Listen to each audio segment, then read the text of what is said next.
जीवन दुख और सुख का एक सम्मिश्रण है, संगम है। कोई भी जीवन इस धरती पर ऐसा नहीं है जिसके जीवन में कभी दुख ना आए और सदा सुख रहे। सुख और दुख ये दोनों आते जाते रहते, लेकिन सुख में व्यक्ति अपने कर्तव्य को, आत्मा को, परमात्मा को भूल जाता है और दुख में आकुल व्याकुल हो जाता है। ये जीवन की दोनों स्थितियां ठीक नहीं है। व्यक्ति अगर ज्ञानी है और ज्ञान मार्ग का पथिक है, राही है, तो वे सुख के स्वरूप को भी समझ सकता है और दुख के स्वरूप का भी उसे ज्ञान हो सकता है।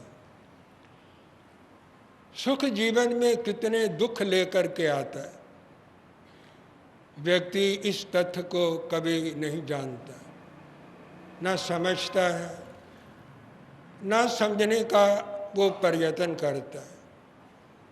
वे सुख में इतना मोहित हो जाता है, इतना गलतान हो जाता है कि वे ये समझता है कि वो सदा सुखी रहेगा। ये मोह है, अज्ञान है। और दुख के आने पर वे आकुल व्याकुल होता है, व्यग्र होता है और ये समझता है कि दुख कभी नहीं जाएगा, अब मैं दुख में उलझ गया। दोनों व्यक्ति की शक्तियों को नष्ट करते। शास्त्र ने कहा, अगर जरा भी अंतःकरण में, मन में ज्ञान का दिया जल रहा है और ज्ञान का दीपक टिमटिमा रहा है, तो वो ज्ञान के प्रकाश में ये देख सकता है कि उसके दरवाजे पर जो दुख आया है, वे दुख क्या है? सुख ही दुख का घूंघट निकालकर, दुपट्टा ओढ़ करके उसके दरवाजे पर आकर के खड़ा हुआ है और दुख अपने साथ बड़ी बड़ी उपलब्धियां लेकर के आता। शास्त्र ने कहा,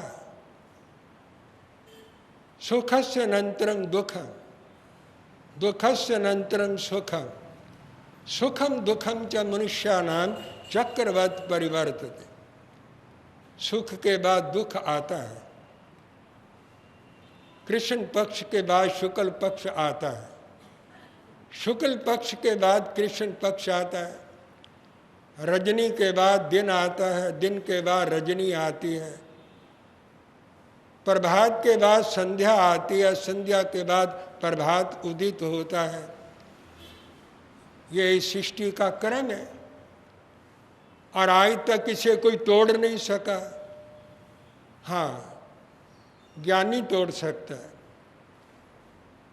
संयमी तोड़ सकता है, साधक इस क्रम को तोड़ सकता, तोड़ा है। भगवान महावीर ने इस क्रम को तोड़ा और मृत्यु के ऊपर विजय प्राप्त की। जब व्यक्ति परम पद में पहुंच जाता है, न दुख रहता न सुख रहता, वो जीवन मुक्त हो गया है। लेकिन जो जीवन में बंधे हुए हैं, बद्ध हैं, वहाँ तो दुख भी आएगा, सुख भी आएगा। जो जीवन मुक्त हो गया है, वो सुख और दुख से पार हो गया है, वो पार निकल गया है, क्योंकि वो आत्मा के लोक में पहुंच गया है। तो जो आत्मज्ञानी है, संयमी पुरुष है और परमात्म पद को उपलब्ध हो गए हैं, उन्होंने इस क्रम को तोड़ा है। लेकिन मैं और आप नहीं तोड़ सकते।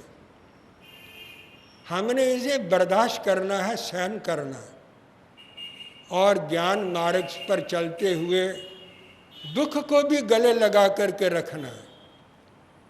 आपको दुख को गले लगाने की अगर कला आ गई, हुनर आ गया, सामर्थ्य आ गई, तो वो दुख दुख नहीं रहेगा, वो आपके जीवन के अंदर वरदानों की पिटारी है। वो बड़े बड़े महत्वपूर्ण वरदान लेकर के आता है। शास्त्रकारों ने ये बात कही है, दे धरे का दंड यही है, सब काहू को होए, ज्ञानी भुगते ज्ञान करी, मूर्ख भुगते रोए। जिसने शरीर धारण किया है, देहधारी बना है, उसे तो अपने कर्मों का उपभोग करना पड़ेगा। आपने कुछ सुकृत किया है, कुछ पाप भी किया है। आपका जीवन पाप और पुण्य का एक सम्मिश्रण है। दोनों बातें आपके जीवन में साइड बाय साइड चलती रही है। सुकृत सुख लेकर के आएगा, और जो दुष्कृत किया है, पाप किया है, वो कोई काफूर की तरह आकाश में उड़ थोड़ा जाएगा। सुख तो बना रहे, और सुख काफूर की तरह दुख उड़ जाए, दुख उड़ नहीं सकता, वो भी आएगा, और वो भी आपके दरवाजे पर खड़ा होगा, और आपके दरवाजे पर नॉकिंग करेगा, दस्तक देगा, और आपके अंदर घुसेगा।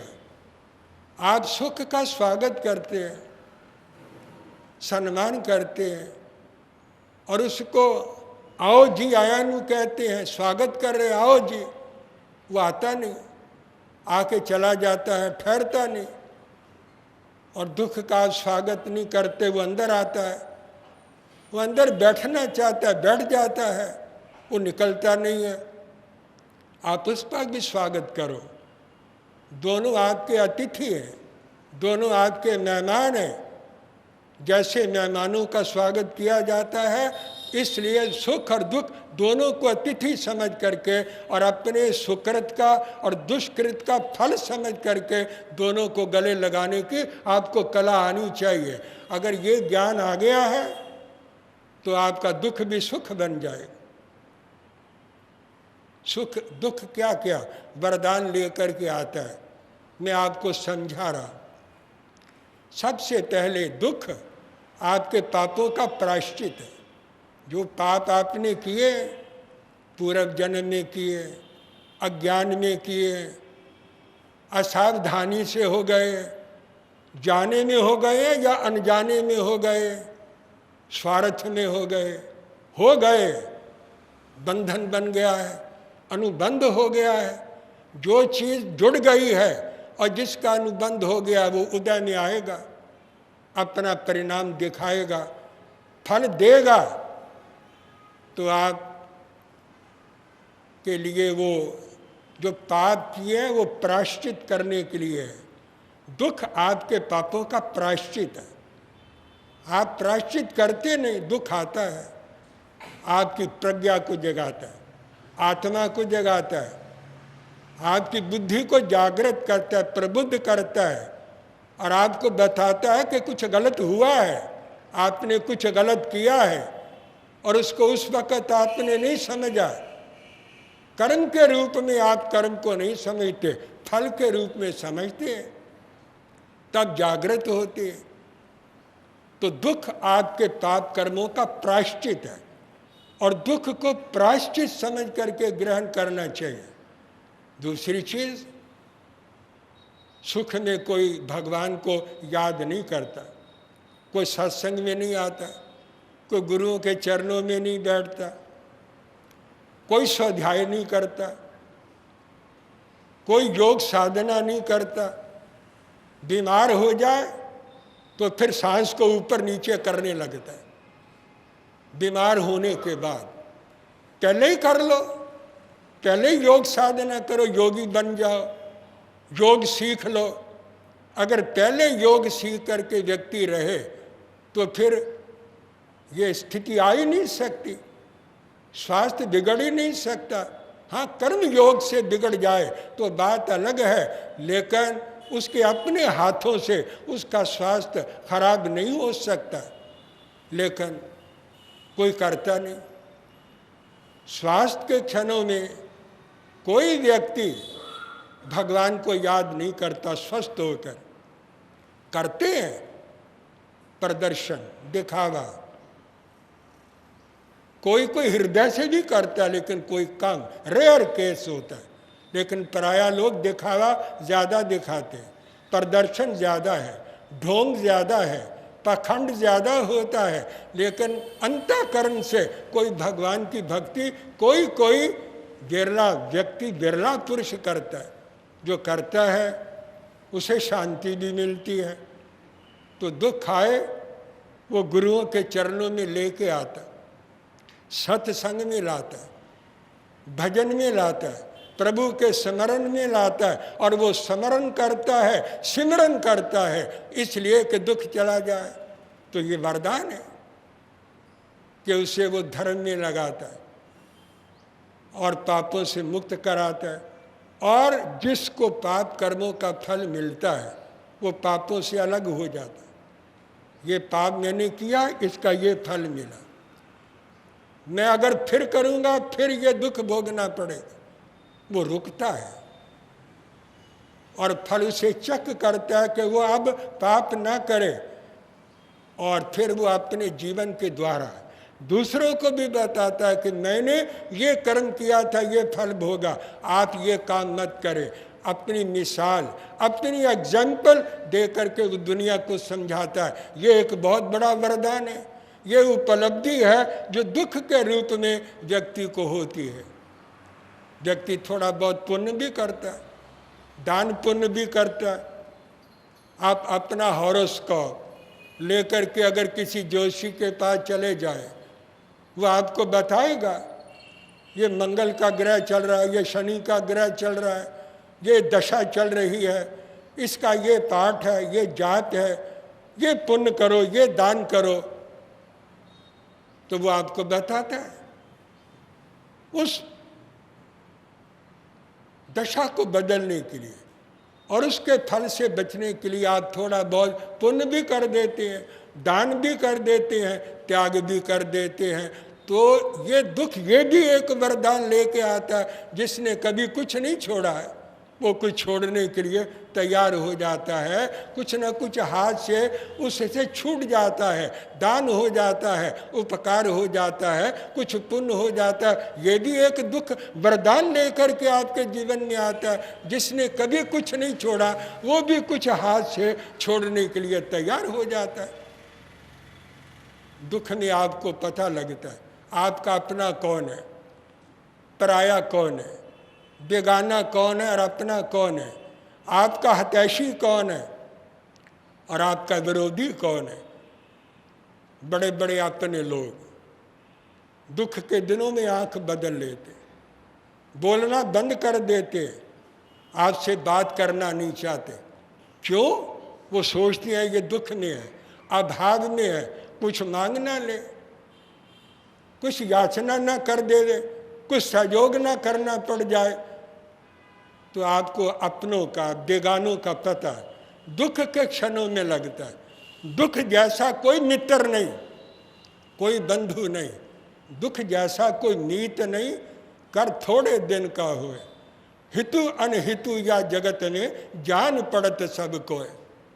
व्यक्ति को दुख के क्षणों में पता लगता है अपना कौन है और बेगाना कौन है। नहीं तो सारे अपने, सारे छाया की तरह लगे रहते, स्वार्थ साधना के लिए लगे रहते, स्वार्थ सिद्ध करने के लिए आपके साथ लगे रहते हैं। लेकिन जब मुसीबत आती है वो ऐसे छोड़ जाते हैं जैसे कि अंधकार के अंदर आपका जो अपना साया है वो भी तारीकी में छोड़ जाता है।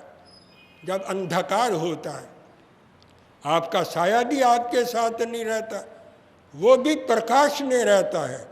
अंधकार में तो साया भी नजर नहीं आता, वो इस तरह आपको छोड़ के चले जाते हैं। तो दुख एक वरदान है, वो आपको बताते हैं आपका अपना कौन है। इस दुनिया में कोई भी अपना ना हुआ, इस संसार में कोई अपना नहीं होता। आदमी केवल मोह में समझता है कि ये मेरा है, ये मेरा है, लेकिन दुख के क्षणों में उसे पता लगता है मेरा कौन है। जो विपत्ति में अपना बने वही बंधु है। जो सुख में अपना बन के रहे वो आपका बंधु नहीं है, वो आपका सगा नहीं है, वो आपका मित्र नहीं है। दुख इस राज के ऊपर से पर्दा उठाता है और आपकी आंखें खोलता है और आपको सच्चाई के दर्शन कराता है कि सत्य को देखो, सत्य क्या है। अगर सत्य के ऊपर पर्दा पड़ा हुआ है तो वो केवल सुख का पड़ा हुआ है।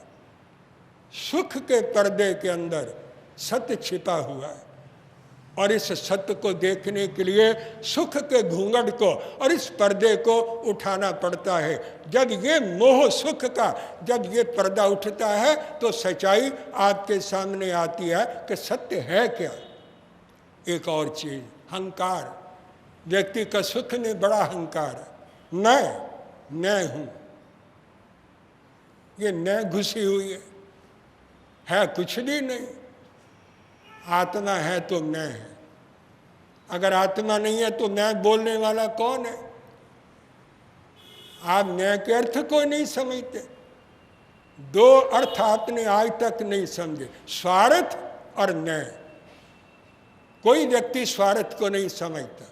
महावीर ने समझा था। आप कहेंगे महावीर ने स्वार्थ को समझा था? बिल्कुल। स्वार्थ का मतलब है स्वस्थ अर्थ है, स्वार्थ है जो अपना प्रयोजन है, अपना स्व है। अपना स्व जो तत्व है इस शरीर के अंदर आत्मा बैठा हुआ है, ये स्व है जो इस स्व के अर्थ को, प्रयोजन को, उद्देश्य को, इसके गुण को और इसके स्वभाव को जो समझता है वो स्वार्थी है। आप स्वार्थी है ही कहाँ? आप असल ज्ञानों में स्वार्थी भी नहीं है। आपको स्वार्थ की परिभाषा ही नहीं आती, डेफिनेशन ही नहीं आती। आप लौकिक चीज़ों की उपलब्धियों को स्वार्थ कहते हैं, लेकिन वो तो आपका है ही नहीं। वो तो बेगानी चीज़ें हैं, वो तो नश्वर चीज़ें हैं, ट्रांजिटरी है, कैरिशेबल हैं। वो तो नाशमान चीज़ें हैं, वो आपकी अपनी है ही नहीं। तो भगवान महावीर ने स्वार्थ के वास्तविक अर्थ को महावीर ने समझा था, अपनी आत्मा के स्वरूप को। और मैं यही कहता, मैं हूँ, मुझे पहचानो, मुझे समझो। Know thy self, liberate thy self, elevate thy self and serve thy self. अपने आप को समझो। नो दाई सेल्फ, आप क्या है। अगर आपने ये समझ लिया, एलिवेट दाई सेल्फ, अपने आप को इस भौतिक जगत से ऊंचे उठाओ। और सर्व दाई सेल्फ, फिर अपने आप के अंदर लीन हो जाओ। No thy self, liberate thy self, दुनिया के बंधन में आप बंधे हुए हैं, उनसे मुक्त होइए। और एलिवेट दाई सेल्फ, फिर आप ऊंचे उठेंगे, महान बनेंगे और आत्मा के अंदर लीन हो जाएंगे। इससे आपका स्वार्थ सिद्ध होगा। ये असली स्वार्थ है जिसको हम शास्त्रीय भाषा में परमार्थ कहते हैं। तो इस परमार्थ को दुख में समझता है, स्वार्थ से ऊपर उठता है और परमार्थ को समझता है। एक छोटी सी बात कहता हूँ। मैं इधर लुधियाना में था, एक क्षेत्र में था। मेरा एक छोटा मुनि एक दीक्षा के लिए गया, गोचरी के लिए गया। घर में पहुंचा, आगे कुर्सी के ऊपर एक सेठ बैठा था। मुनि को देखकर उठा नहीं, हाथ नहीं जोड़े, सिर नहीं झुकाया, अखबार पढ़ रहा था, मुंह दूसरी तरफ कर लिया। मुनि को बुरा लगा। उसके बच्चे ने कहा, पुत्र ने कहा, भोजन लीजिए। मुनि ने कहा, मुझे भोजन नहीं चाहिए।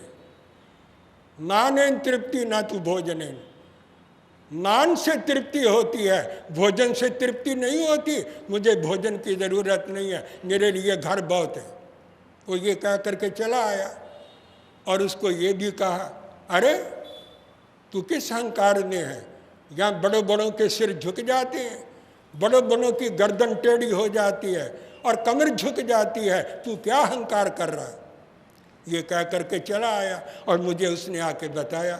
मैंने उसे कहा, ठीक है, उसने कहा, लेकिन तुम मुनि हो, तुमको ऐसा नहीं कहना चाहिए था। चलो तुम कह तो आए, लेकिन आपने अच्छा नहीं किया। बिहार करके मैं दूसरे क्षेत्र में चला गया। वो कुछ दिनों के बाद वो आया, उसकी गर्दन झुक रही थी और कमर टेढ़ी हो रही थी, आंखों से आंसू बरस रहे थे। मैंने कहा बंधु ये क्या? उसने रो करके बताया कि आपके एक मुनि गए थे, उन्होंने मुझे ऐसा शाप दे दिया और मेरी ये स्थिति बन गई। मैंने कहा मुनि शाप नहीं देते, तूने जो अहंकार किया, पाप किया, उसी का फल है। मैंने उस मुनि को कहा इनको आप आशीर्वाद दो, और उसको मैंने कहा बैठो मेरे पास, पाठ सुनो, मैं तुम्हें पाठ सुनाता हूँ, 2 दिन मेरे पास ठहरो और पाठ सुनोगे ठीक हो जाओगे। उसकी श्रद्धा बनी और उसके ऊपर कृपा भी हुई गुरुदेव की और भगवान की, वो ठीक हो गया। और वो आया था किसी और स्थिति में, गया बिल्कुल स्वस्थ होकर के। कुछ पश्चाताप उसने किया, कुछ प्रायश्चित उसने किया, कुछ उसने उसे वात्सल्य दिया, कुछ मैंने उसको पाठ सुनाया, वो ठीक हो गया। ये बात मैं कोई गलत नहीं कह रहा, ये एक संस्मरण है मेरे जीवन का जो मैंने आपके सामने रखा। अहंकार दुख तोड़ देता है, दुख आता है, अहंकार बर्फ की तरह ठंडा हो जाता है और भी गलत हो जाता है। तो ये दुख जीवन के अंदर कितनी उपलब्धियां लेकर के आता है। आज मैंने क्रमशः उन उपलब्धियों का उल्लेख आपके सामने किया ताकि आप दुख को हर वक्त बुरा ना समझें। ये आपके लिए कुछ श्रेयस्कर भी लेके आता है, हितकर भी लेके आता है और शुभ भी लेकर के आपके द्वार के ऊपर उपस्थित होता है। बस और अधिक नहीं, विराम ले रहा हूँ। जय अहिंसा। ओम शांति।